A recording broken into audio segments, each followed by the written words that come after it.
j'ai compris de quelle manière le faire.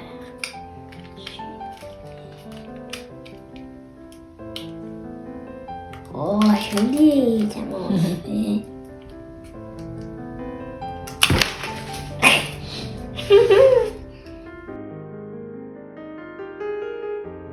Salut, je voulais vous dire quelques mots sur l'utilisation des outils.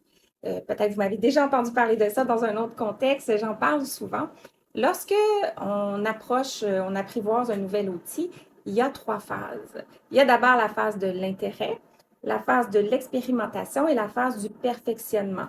Alors, la phase de l'intérêt, c'est qu'il faut avoir vu l'outil et avoir été stimulé par l'idée de l'utiliser. Donc, c'est important de visualiser que je vais avoir du plaisir avec l'outil ou que ça va m'être utile. Sinon, je n'aurai pas tant le goût de m'engager pour apprendre comment l'utiliser.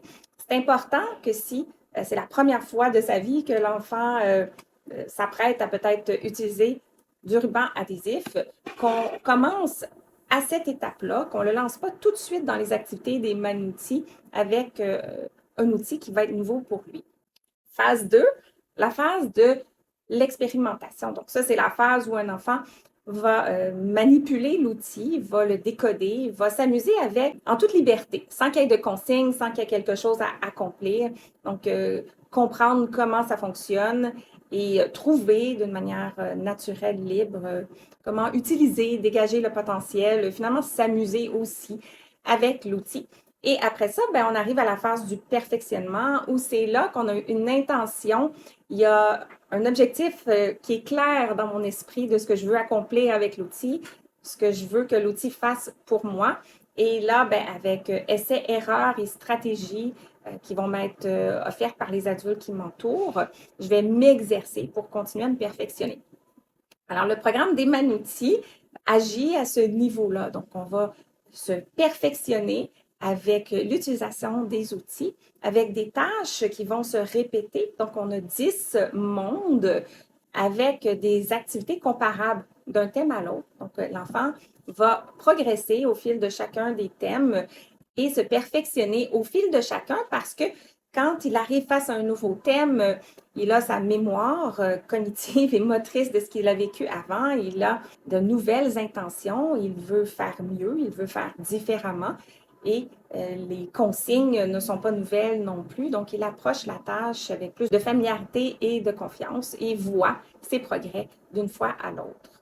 Donc, lorsqu'on parle de compétences avec des outils comme la colle, la règle, les ciseaux, le taille-crayon, la gomme à effacer, le papier collant et toutes sortes de crayons finalement, bien, ça se développe à différents âges. Alors, on n'aura pas les mêmes attentes avec un enfant de 4 ans lorsqu'il s'agit d'une activité avec le taille-crayon, par exemple, qu'avec un enfant de 7 ans qui a d'emblée un développement plus avancé et aussi des capacités cognitives pour comprendre comment utiliser des outils qui sont un petit peu plus complexes, par exemple, comme le ruban adhésif. Alors, dans votre matériel, vous allez retrouver une liste d'indicateurs qui décrivent un peu les attentes selon le niveau d'âge pour chacun des outils. Alors, je vous invite à vous y référer en fonction de l'âge de ou des enfants que vous accompagnez. Tourne.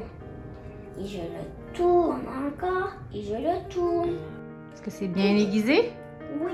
Est-ce qu'on est prêt à utiliser nos mains? Enfin, on n'oublie pas que l'ergonomie va beaucoup faciliter l'apprentissage et l'utilisation efficace des outils. J'arrête ici et je te souhaite un bon voyage en compagnie des manoutis.